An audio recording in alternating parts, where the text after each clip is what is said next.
જ્યારે પણ આપણે યોગ ક્લાસમાં અભ્યાસની ઈચ્છા શરૂ થાય છે ત્યારે મનમાં એક વિચાર આવે છે કે મારે અષ્ટાંગ યોગ શીખવો છે.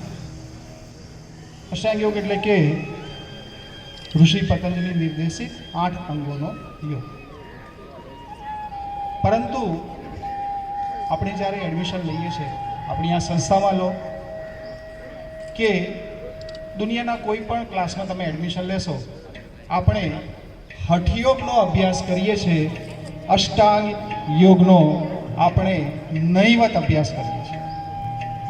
અને હું એટલા માટે કહું છું કારણ કે આપણે જે કંઈ આસનોને નામથી જાણીએ છીએ, આપણે પ્રોટોકોલમાં પણ જે નામથી અભ્યાસ કર્યો એ પૂરેપૂરો હઠયોગનો અભ્યાસ છે. ઋષિ પતંજલિના યોગ સૂત્રમાં એક પણ આસનના નામનું વર્ણન નથી. તો આજે તમારી સમક્ષ જે પરફોર્મન્સ કરવા જઈ રહ્યા છે એમાં આસનો તો હઠયોગના જ છે, પણ એની સાથે ઋષિ પતંજલિના યોગ સૂત્રના કેટલાક સૂત્રોનું ચેન્ટિંગ છે. 195 સૂત્રનો અભ્યાસ છે ઋષિ પતંજલિનું યોગ સૂત્ર, જેમાં માત્ર 3 સૂત્ર આસનના છે અને 5 સૂત્ર પ્રાણાયામના છે. એટલે કે વેઇટેજ 2%. 98% યોગ ઋષિ પતંજલિએ કંઈક અલગ જ વર્ણન કર્યું છે. તો તમારી સમક્ષ પરફોર્મન્સ કરતા પહેલાં એક સ્પષ્ટતા બહુ ક્લિયરલી કરી લઉં છું કે જે કંઈ આસન થઈ રહ્યા છે અને હું કઈ સૂત્રનું ચેન્ટ કરું છું એ બંને વચ્ચે કોઈ રિલેશન નથી. રાઈટ? ચલો.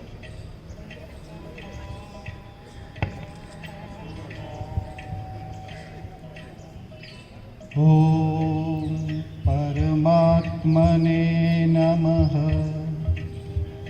અથ શ્રી પાતંજલ યોગ દર્શનમ. અથ યોગાનુશાસનમ. યોગશ્ચિત્તવૃત્તિ નિરોધઃ. તદા દૃષ્ટુ સ્વરૂપે वस्थानं. वृत्तिसारूप्यमितरत्र. वृत्तय पञ्चतय क्लिष्टा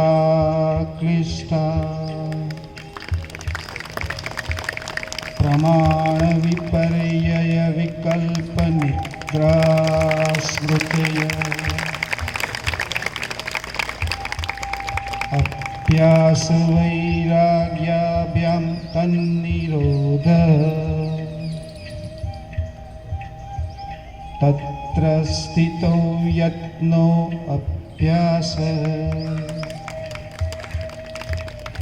सतु दीर्घकाल नैरन्तर्य सत्कार सेवितो दृढभूमि. द्रष्टानुश्रविक विषय वितृष्णस्य वशीकार संज्ञा वैराग्यम्. ईश्वर प्रणिधानाद्वा तत्र निरतिशयं सर्वज्ञ बीजम्. तस्य वाचक प्रणवः.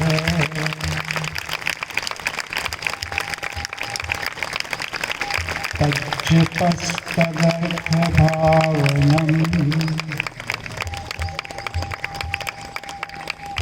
तपस्वाध्यायेश्वर प्रणिधानानि क्रियायोग.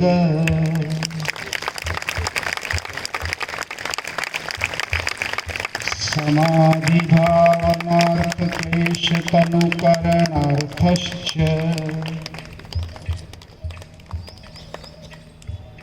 अविद्या अस्मिता राग द्वेष अभिनिवेश क्लेशा. यमनियमासन प्राणायाम प्रत्याहार धारणा ध्यान समाधयो अष्टांगानि. अहिंसा सत्यस्तेय ब्रह्मचर्य परिग्रह यमः स्थिर सुखमासनम्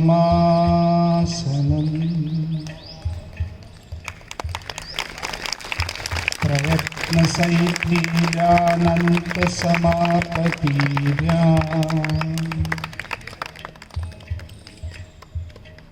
ततो द्वन्द्वानभिधातः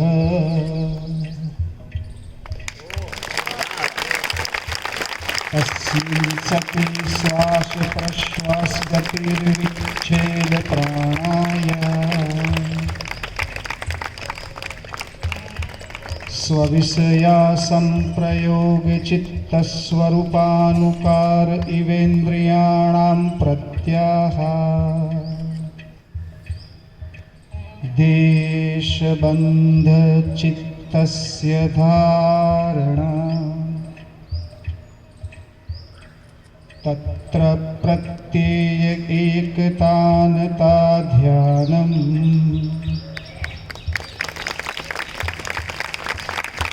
तदेवार्थमात्र निर्भाषं स्वरूपशून्यमेव समाधि ॐ परमात्मने नमः इति श्रीपातञ्जल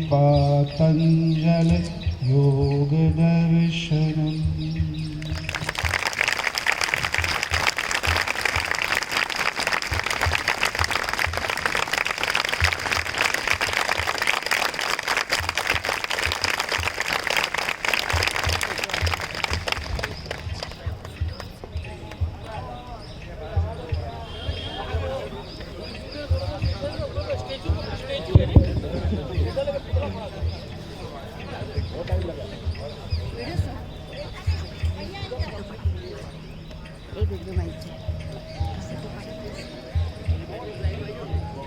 નેક્સ્ટ પરફોર્મન્સ માટે જેમને વિડીયો લેવાનું હોય ફોનનું અરેન્જ કરી દો.